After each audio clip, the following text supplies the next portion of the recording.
ባለንጨቱ ስንት ነው? ባለግመሉ ቆለኛ ቆም አለና ወደ ጠያቂው አዞር ብሎ ጥርሱን በክትክታ እየፋቀ በኩራት አለ። ግዢው እኮ ስንት ነው? ውሰጂው። ወይ ዋጋ ትጠራ እንደው ጥራ።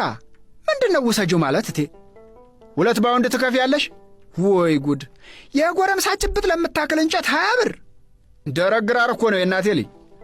ግራር የሆነስ እንደው እንዳገርሁን እንጂ። ቦይ በልቶ እስቲ የሚገዛህን እናያለን። ባለ ዶሮዋ ነይ እስቲ ስንት ትያታለሽ?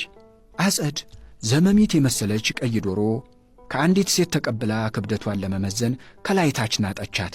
ቆለኛው ግመሉን እየጎተተ ወደፊት ሄዶ ግርግሩ የሰው ጎርፍ ውስጥ ሰጠመ።